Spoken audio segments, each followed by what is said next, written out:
Hey, welcome back to Fading Margins. Well, a mate of mine from Poland called Wojciech asked me if I would reshoot the video I did that's now lost on salt.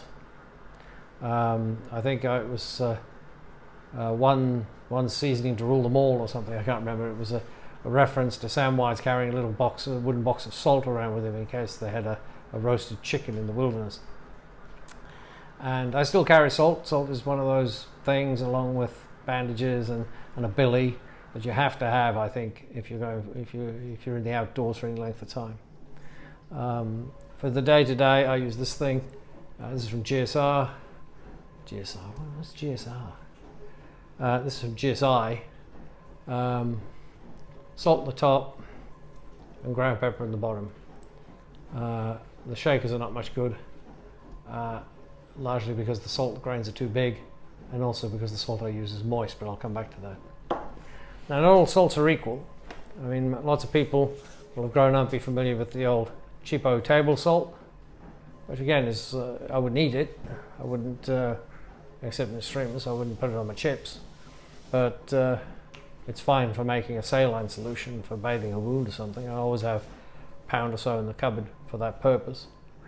And then you've basically got two varieties. You've got rock salt, and I'd love to have had I had a big clump of rock salt that I got from Turda in Romania. If you ever get a chance to go to Romania, it's a beautiful country, fabulous people, wonderful food, and they got this mine in a place called Turda, and it's just amazing. It's absolutely take your breath away.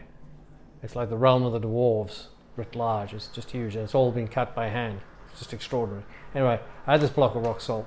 And it had a really nice, delicate flavour to it, but alas, it was too hard.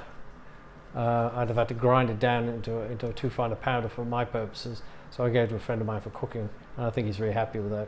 But you can buy natural rock salts in various varieties. The ones that are very fashionable these days are the ones that are Himalayan, the pink Himalayan rock salt. And that has got a very nice flavour, and you can get that in slabs for cooking steaks on, all sorts of things. It's very interesting. And once you get into it, it's interesting how you can start to develop a palate for the different changes of different types of taste that you get from different sorts of salt. And then you've got sea salt. This is the old Saxa sea salt that you get in the supermarket. Here in Wales, I think in North Wales, they do a sea salt Ynys Môn up in Anglesey. It's a bit posh, to be honest, a bit boutique. But my favourite salt is this salt. This is this blue-grey salt, and you buy this in France. It's French sea salt. The only thing I'll say about it is, I'll hold it up for you, you can see it is, it's quite sort of moist. You expect salt to be dry. Well, this is a very moist salt, so you can't. I wouldn't really mix this with other seasonings and try to carry it around, because you're going to make the other seasonings damp. So I buy this by the bag. It's not very expensive when you're in France, and I keep it in here. Sometimes seal, sometimes not. Cook with it. You can sprinkle it on salads. It goes everywhere. But I'm not here to promote the salt, this particular salt per se, although it is my favourite. Simply to say that it's worth thinking about. It's worth thinking about carrying salt as part of your loadout. Now, that doesn't mean you have to carry a pound of salt. No, it doesn't mean that at all. But it does mean that you need, I think, a bit more than that. Because if you want to make a saline solution, that's probably not enough. You want to have some cooking, depends how long you'll be out, all sorts of things. So I tend to use a small Nalgene pot, about this big.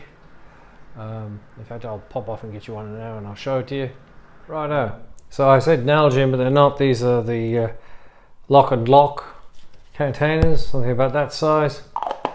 It's got a screw top lid with a seal. Trying to read this. I can't tell you how many grams it is. I wouldn't fill it up. That's a lot of weight, but maybe up to there. Or you can get smaller. Certainly get small Nalgene bottles. You can put it in, or something else if you like.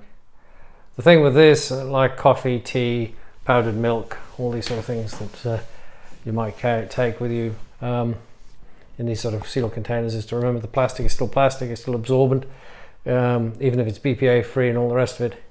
It's worth changing it out periodically, including water. Empty it out, give it a rinse, clean it up, and that's what I'm doing with these now, is put them through the washing machine, get them nice and clean, and then I'll restock them with the good stuff. So that's how I like to rock and roll. Now, in terms of seasoning, as I say, my thinking has changed. I wouldn't be mixing my salt with my seasoning. Ground pepper of whatever variety you like. You can get very ground. If you want to go to the supermarket and do it, you can get different mixes of ground pepper, red and black together. I think black and white together. Or you can buy the peppercorns and do it for yourself with a mortar and pestle or a grinder. In terms of herbs, I haven't changed that much. I like sage. I like thyme. So it's just personal preference, and I find them to be very universal. They'll go with anything. So whether you're cooking a steak, or you're cooking, I don't know, a lizard, they'll go. It'll go with fish, go with anything. Garlic granules. I always like to use some garlic granules. I know a mate of mine isn't keen on garlic granules, but if you're out on a long walk and you want a bit of seasoning, garlic granules is the way to go. Or you can go down the road of mixed herbs. This has got marjoram, thyme, parsley, and basil in it. It's quite Mediterranean, if that's your thing. It's a bit sweet for my taste, but it's okay. And that's it, really, guys. Or you can go down the route of spicy. I've got another mate who's got his own spicy mix. It's fantastic. It's got ginger and all sorts of interesting stuff in it. But you have to be bold enough to experiment. When you're home alone and you've got to cook yourself a piece of whatever, a piece of steak or a couple of chops, get the stuff out of the cupboard and then just try certain combinations. May not be a masterpiece this time, but you'll find what you like. And so I don't think that there is one set of seasonings to rule them all, except carrying salt and perhaps cracked pepper. Right, okay, I hope that's cleared it up. I hope that's what Wojciech was looking for. And so until we're here again, I wish you all health and happiness. And this is Steve from Fading Margins signing out. Bye for now.